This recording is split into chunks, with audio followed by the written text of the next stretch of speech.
Selamat sore. Assalamualaikum warahmatullahi wabarakatuh. Ketemu perdana dengan saya, peserta didik Sespimti Polri ke-35 Sinto Silitonga yang akan membawakan podcast Sespimti Polri Leader Branding Podcast. Dan pada saat hari ini kita bertemu dengan dua narasumber yang juga adalah peserta didik Sespimti Polri dari Imigrasi dan Pemasyarakatan dan dari Kejaksaan Agung Republik Indonesia. Mari kita sapa, di depan kita ada Bapak Jalu Yuswa Panjang. Beliau adalah Kepala Kanwil Pemasyarakatan Lampung, Direktorat Jenderal Pemasyarakatan, Kementerian Imigrasi dan Pemasyarakatan. Juga ada Bapak Sugeng Rianto. Halo. Yang jabatan sehari-hari sesungguhnya adalah seorang direktur pada Jampidum Kejaksaan Agung Republik Indonesia. Tapi statusnya kita di sini adalah peserta didik. Sebelumnya, mari kita ikutin, kita punya yel-yel loh ya.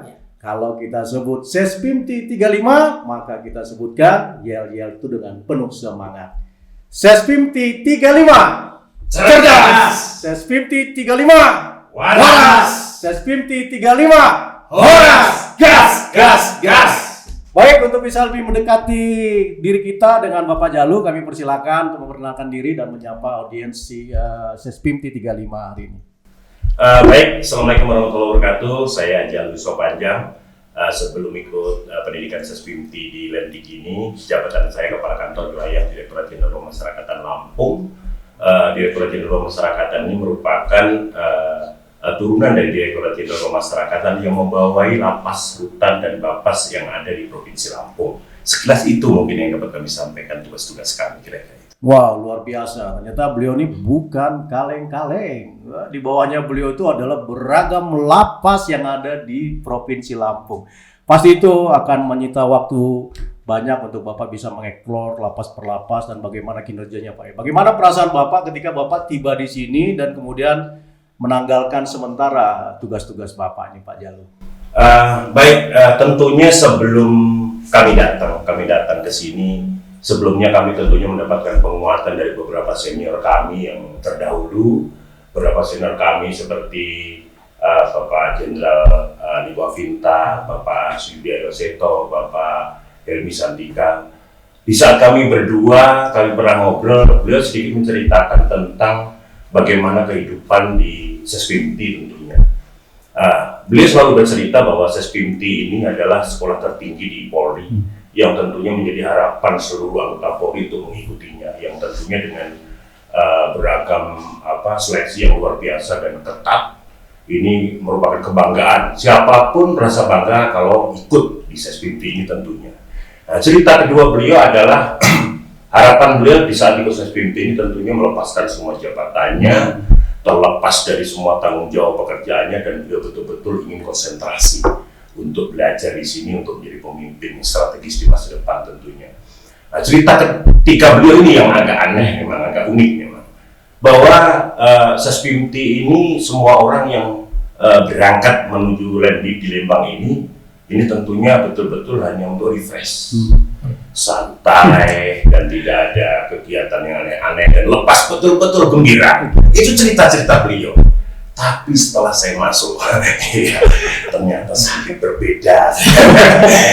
Berbeda situasinya. Tapi memang setiap orang ada masanya dan setiap masa ada orangnya. Tapi tentunya saya banyak mengambil hikmah di sini. Tentunya yang pertama, saya banyak belajar hal baru. Luar biasa. Dan saya banyak ketemu kawan-kawan yang baru yang luar biasa. Dan tentunya saat ini saya memulai hidup yang sangat teratur dan disiplin sekali. Itu untuk saya yang selama ini, yang sudah lama sekali semenjak lulus dari akademi kami dulu juga refresh seperti ini belum pernah kami lakukan, dan sekarang kami bisa lakukan itu. Tentunya juga di kesempatan ini kami banyak sekali punya kesempatan untuk beribadah. Itu yang lebih penting buat kami. Itu hikmah yang saya ambil, luar biasa. Wow. Ikutin saja prosesnya, itu kata dosen-dosen. Keren. Kami sesama peserta didik yang dari Polri juga senang sekali bisa bertemu dengan pejabat pada kementerian lembaga yang berbeda, sehingga kami menganggap bahwa hadirnya Pak Jalu juga adalah sebagai investasi jaringan bagi kami nanti di kemudian hari saat kita bertemu di lapangan. Siap. Baik, terima kasih Pak Jalu. Ini kita juga menyapa Pak Sugeng Rianto yang juga adalah pejabat pada Jampidum Kejaksaan Agung Republik Indonesia. Boleh Pak perkenalkan diri sebelumnya kepada audiens kita? Baik, terima kasih Bang Sinto. Saya Sugeng Rianto. Sehari-hari saya menjabat sebagai Direktur D pada Jampidum. Direktur D itu mengendalikan dan membawai perkara seluruh Indonesia terkait satu perkara tindak pidana di sektor keuangan, jasa keuangan, yang kedua tindak pidana siber, yang ketiga tindak pidana sektor sumber daya alam, dan terakhir TPPU. Saya saat ini masih efektif menjadi Direktur D walaupun ada perintah untuk mengikuti Sespimti. Kesan saya pertama tentu Sespimti ini menjadi sesuatu yang membanggakan bagi saya. Pertama, memang sejak lama sebenarnya saya sudah tertunda kira-kira 2 tahun ini mestinya ngikut Sespimti atau pendidikan yang setara, namun baru ada kesempatan ini karena ada penugasan yang lain kemarin. Sespimti ini bagi saya pribadi memang menjadi satu keinginan. Senior-senior kami setiap tahun di jaksa-jaksa, calon pimpinan di kejaksaan, pimpinan tinggi itu kan, kalau tidak salah 2-3 setiap tahunnya, dan kami mendapatkan satu insight dari mereka bahwa pendidikan Sespimti ini yang utama adalah membahagiakan. Kenapa membahagiakan? Tadi seperti Pak Jalu sudah sampaikan, di sini ini dingin, bahagia, tempatnya adem, enak. Lalu yang utama sebenarnya membahagiakan karena kita bisa bertemu dengan teman-teman calon-calon petinggi, pejabat di Polri tentu, TNI dan kementerian. Ini tentu menjadi satu forum untuk kita menyemai persahabatan, menyemai hubungan yang baik, dan tentu nanti ketika kita mendapatkan amanah bisa menjadi satu bekal untuk mewujudkan sinergitas dan kerjasama yang baik. Setelah saya masuk, ya saya bahagia. Saya bisa di sini suasananya dingin, bisa olahraga dengan baik. Kebetulan saya hobi lari. Ini teman saya, Bang Sinto juga lari. Ya, ini temannya enak, larinya dingin, suasananya dingin, makannya gratis, ya kan. Yang terutama menjadi kebahagiaan adalah kekompakan. Kekompakan ini membawa kebahagiaan karena apa? Kita rata-rata saya yakin sudah umur menjelang 50, tapi di sini 57 orang itu ya seperti ketika kita sekolah SMP lagi.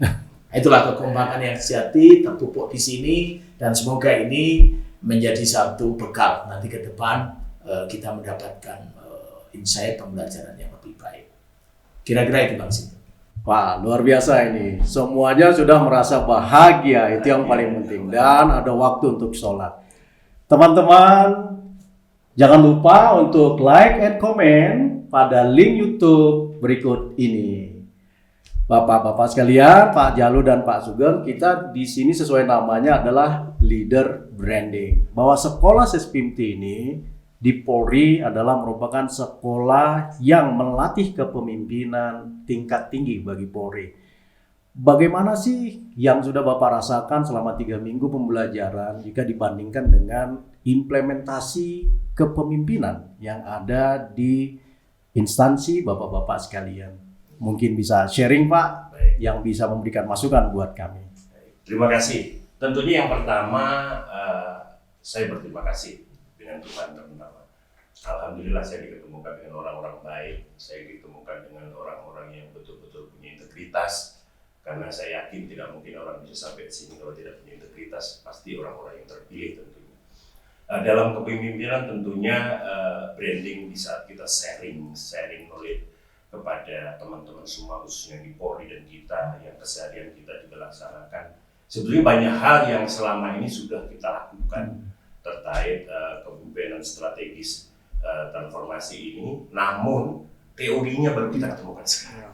Teori itu ketemu sekarang, dan tentunya banyak sekali hal tambahan yang notabene kalau boleh kita nilai 1 sampai dengan 10, kita kemarin masih di posisi 3 lah kira-kira.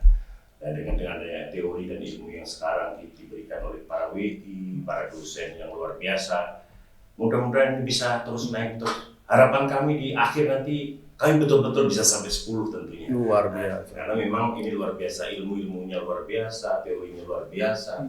Dan selain kami dapatkan juga di kesempatan di kelas oleh dosen dan BI, kami juga temukan dengan teman-teman kami yang saat ini di Polri, kami sharing knowledge semua, menyampaikan bagaimana memecahkan masalah dan segala macam. Itu yang luar biasa buat saya. Ini apa nggak mumet Pak dengan hitungan-hitungan EFAS, IFAS, SFAS? Apakah sebelumnya sudah kenal barang ini Pak? Izin, saya masuk ke Sespimpin. Dari mulai pintu masuk sampai hari ini kuliah itu hal baru semua. Hal baru semua. Saya mencoba menata kemarin selesai di kelas, pasti saya coba kembali. Baca lagi di kamar dan segala macam, begitu tidak ketemu, saya langsung ganti training dan saya jalan kaki. Wah. Itu kira-kira itu. Harus menata hati, ikuti proses, itu yang paling penting buat kami. Mudah-mudahan betah ini Pak ya, masih 5 bulan lagi kita ke depan.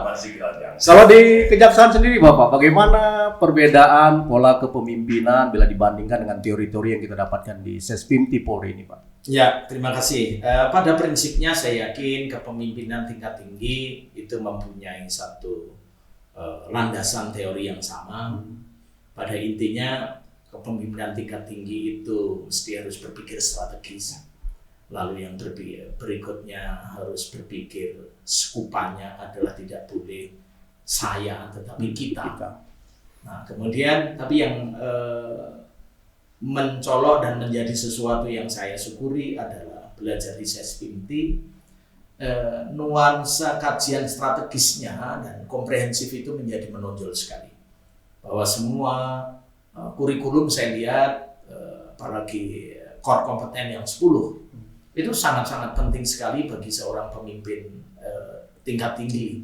Bagaimana kita diajak diskusi terkait dengan kepemimpinan strategis, bagaimana public speaking kita, bagaimana cara mengambil keputusan yang benar dan kemudian mempertimbangkan, menghitung resikonya, itu adalah saya yakin kunci keberhasilan seorang pemimpin ke depan. Dan saya berterima kasih, diskusinya luar biasa, dosen-dosennya praktisi juga luar biasa, sehingga ya memang pada saat kemarin katakanlah saya PKN 2 sekolah di jenjang pendidikan formal juga sudah dapat dasar-dasar ilmunya, cuman memang di sini kemudian diperkaya dengan kajian-kajian yang sifatnya strategis, dihadapkan pada satu isu, kasus yang konkret, kemudian kita diajak bersama mendiskusikan, merumuskan kebijakan. Nah, itulah keunggulan dari pendidikan di Sespimti ini. Jadi siapapun yang ingin sekolah di sini, berjuanglah dengan sungguh-sungguh, gantungkan cita-cita dan jangan pernah menyerah, karena di sini adanya bahagia. Adanya di sini adalah kolaborasi. Luar biasa. Sobat Sespimti, jangan lupa beri like and comment pada link YouTube Sespim Lemdiklat Polri berikut ini. So, kita kembali lagi dari skala 1 sampai 10 Pak Jalul. Bagaimana Bapak menyukai senam pagi? Saya tetap memilih angka 10. 10, luar biasa. Kalau Pak Sugeng, dari skala 1 sampai 10, bagaimana Bapak memaknai satu senam pagi kita? Saya jujur saja skalanya 6. Skala 6. Ini sebenarnya kalau 6 ini sudah peluang, sudah hampir ancaman ini. Kenapa ancamannya? Karena ya pagi-pagi setengah, ya jam-jam 5:15 kita sudah diumumkan. Ya. Tetapi begitu sudah turun, sampai di lokasi skalanya naik jadi 8. Ternyata bahagia di situ. Karena kita ketemu dengan teman-teman yang baru bangun tidur, bahagia di situ, lucu, dan inilah yang membuat senam kita bahagia. Jadi akhirnya average-nya angkanya adalah 9. Waduh, luar biasa. Berarti kedua siswa tamu kita ini ternyata suka senam pagi di Sespimti Polri. Bagaimana kalau kita usulkan supaya pendidikan diperpanjang? Jadi sebenarnya lebih tepat sukanya dengan suasananya. Suasananya. Bukan senamnya. Kalau senam itu hanya brandingnya, suasananya itu yang kemudian harus Dan itu kemudian kita ambil. mungkin akan menjadi momen untuk teringat terus Ya. kepada Sespimti ya Pak. Kembali Pak Jalu, dalam perjalanan dinas Pak, kita tadi belajar tentang manajemen resiko. Apakah selama ini dalam pengalaman tugas Bapak pernah menemukan hal-hal yang spektakular, permasalahan yang cenderung signifikan, yang kemudian sebenarnya Bapak praktekkan solusinya, tetapi kemudian bertemu dengan teorinya pada saat kita pembelajaran di Sespimti Polri ini Pak? Tentunya banyak hal yang kami lalui di saat bekerja, terutama pada saat saya menjadi kepala lapas Batu Nusa Kambangan. Itu yang kami tangani adalah narapidana berisiko tinggi. Dan banyak hal tentunya tantangan kami terutama alam. Jadi yang kami alami itu alam. Dari itu kami tentunya dengan manajemen strategi, kemungkinan strategi yang kami lakukan, bagaimana kami berpikir kami untuk bisa berkolaborasi di dalam pelaksanaan tugas dan fungsi, terutama dalam proses seperti deradikalisasi.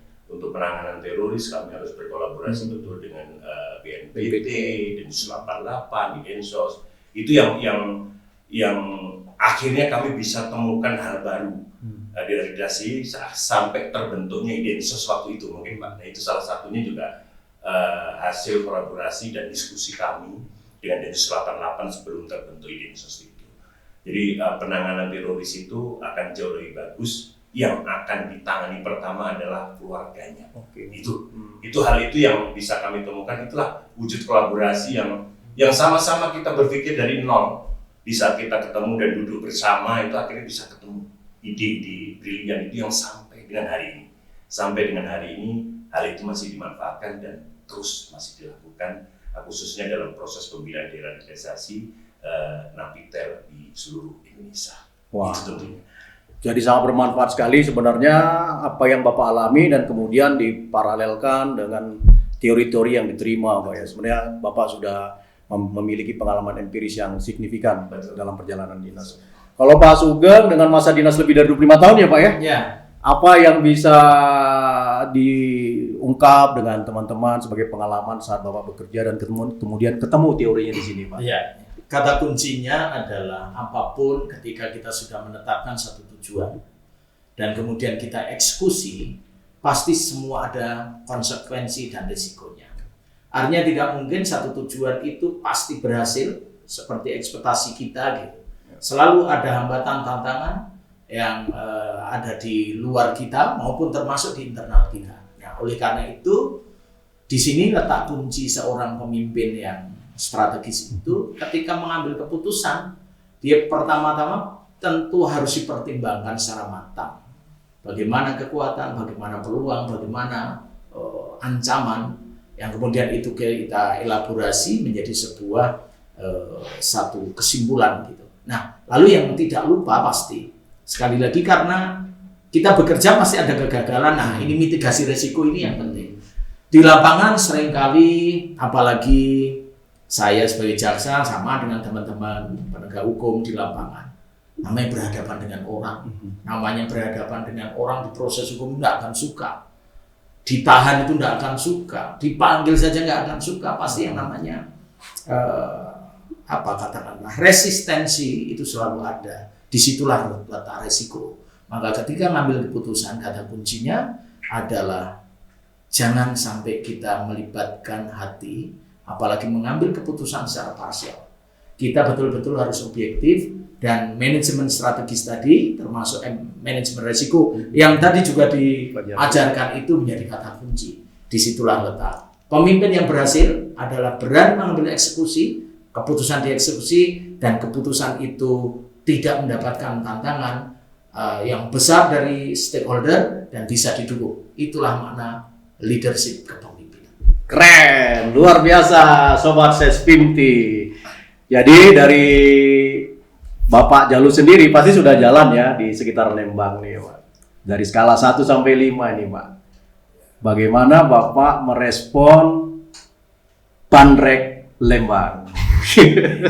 Luar biasa. Di awalnya ekspektasi saya kayaknya di angka 4 Pak. 4 ya. Tapi setelah dicoba 1 kali, 2 kali, 3 kali, mulai kira-kira diangkat. Waduh, berarti itu bisa sempurna nanti dia 10 nanti mudah-mudahan. bisa jadi oleh-oleh nanti ya, apalagi pakai gula Ya, aren. biasa. Kalau Pak Sugeng suka bandrek Lembang? Saya semua makanan di sini, kantin di sekitar sini cocok 100%. Luar Sama. biasa. Terutama memang susu segar. Wah, itu yang nggak Susu segar, dapat. saya kebetulan dulu nggak pernah, jarang saya minum susu. Ya. Tapi di sini rupanya ada sentra susu segar ya. Ya. Susu segar betul-betul alami. Saya setiap pagi minum susu segar dengan jahe, dengan serai. Wah. Dan kalau malam bandrek itu luar biasa. Yang utama adalah kantinnya menyediakan nasi merah. Nah itu yang kemudian seperti serasa di rumah saya. Luar Nggak ada bedanya, keren semua. Jadi Sobat Sespimti Polri, bila ingin sehat, ayo coba bandrek Lembang dengan susu. Jangan lupa untuk like and comment pada link YouTube Sespim Lemdiklat Polri berikut ini. Kemudian kita tanya lagi kembali kepada para narasumber. Sekarang ini era digitalisasi dengan kemajuan teknologi media sosial itu plus minus ya kalau kita tanggapi, apalagi di kedinasan. Bagaimana media sosial yang hingar-bingar bisa mempengaruhi atau ikut ambil bagian dalam pelaksanaan tugas Bapak sehari-hari di Kementerian Pemasyarakatan, Pak? Baik. Tentunya kalau di kami banyak sekali hal-hal yang memang menjadi viral, menjadi besar itu karena media sosial. Oke.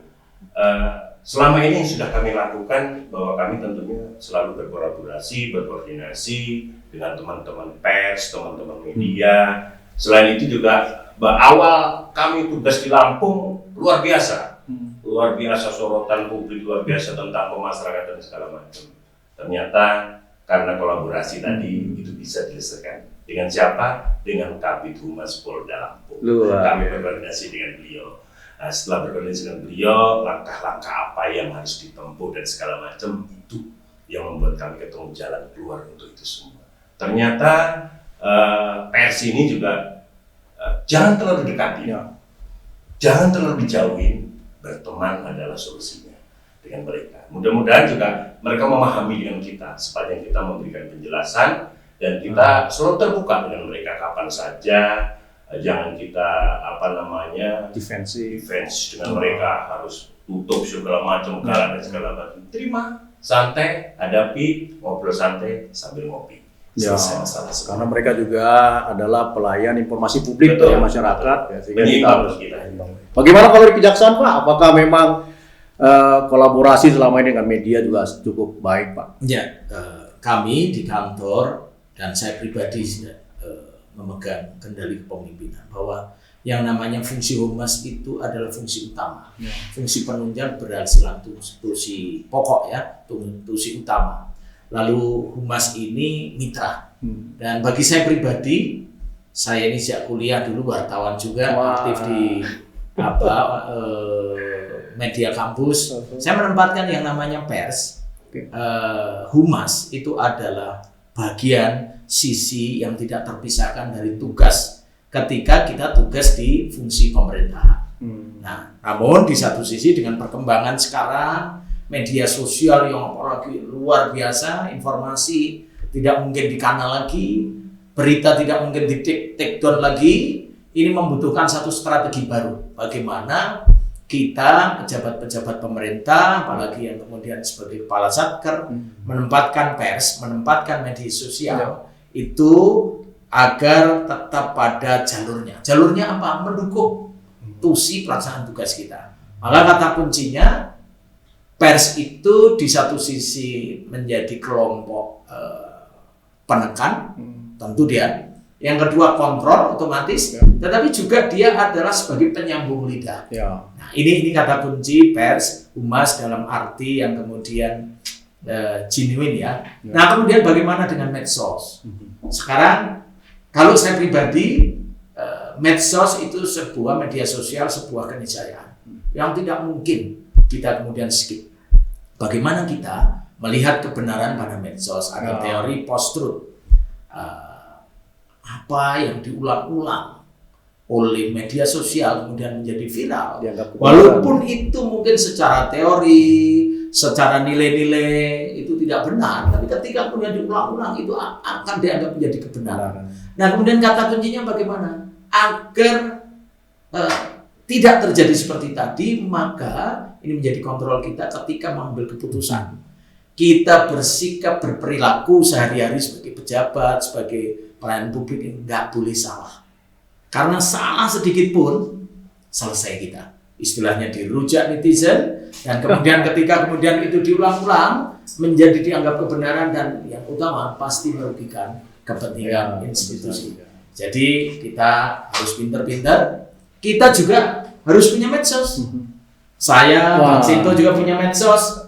Ada IG, Facebook, itu wajib karena memang zaman sekarang kita perlu mengkolaborasikan situasi ini dengan pelaksanaan tugas. Saya yakin kalau kita berdamai dengan itu, kemudian kita tidak larut, kita manage medsos dengan baik, insyaallah itu akan menunjang keberhasilan tugas kita. Keren. Meski pejabat, beliau masih bermain media sosial. Ini adalah sebuah keniscayaan untuk kita juga ikut ambil bagian. So, pada bagian akhir kita meminta closing statement dari Pak Jalu ya, dalam kesan ke depan, apa yang menjadi harapan, kesan dan pesan buat kita sama peserta didik.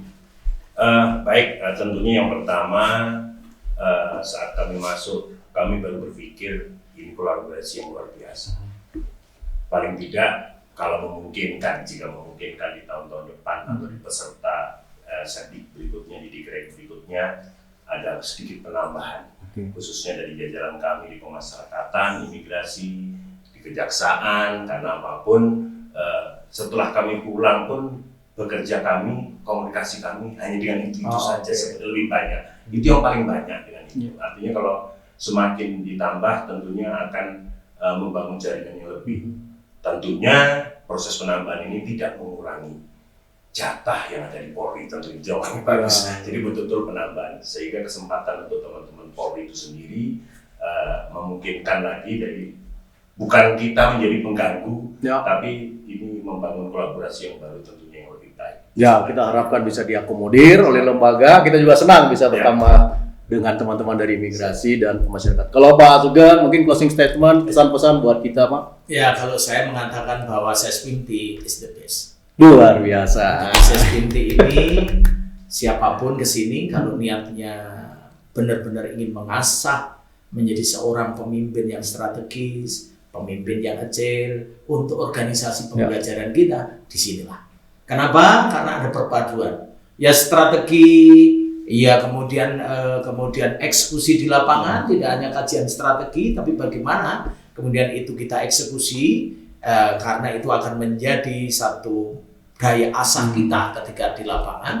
Dan untuk itu kalau bagi saya pribadi, semoga Sespinti ini ke depan terus ditingkatkan, terutama adalah perlu lebih banyak menghadirkan narasumber Widya Iswara yang memang expert di bidangnya. Tentu bersama-sama dengan yang Widya Iswara di dalam yang tidak kalah kualitasnya. Insight itu perlu multi perspektif agar kita semakin bijaksana ketika menganalisa, memutuskan sesuatu dan kemudian itu menjadi bermanfaat bagi seluruh masyarakat. Itu saja. Thank you untuk Sespinti. Semoga sukses terus dan sukses untuk Sespinti di Dikrek 35. Jadi Sobat Polri, kita 30 menit nggak terasa ya, karena kita buka tadi dengan yel-yel, mari kita tutup dengan yel-yelnya. Sespinti 35. Cerdas! Sespinti 35. Waras! Sespinti 35. Horas! Gas! Demikian Sobat Sespinti, podcast perdana yang kami bisa sharing bersama dengan narasumber dari kementerian dan lembaga. Dan sampai bertemu kembali dalam podcast berikutnya. Ikuti kami selalu. Wassalamualaikum warahmatullahi wabarakatuh. Terima kasih banyak ya Pak. Terima kasih. Terima kasih banyak Pak.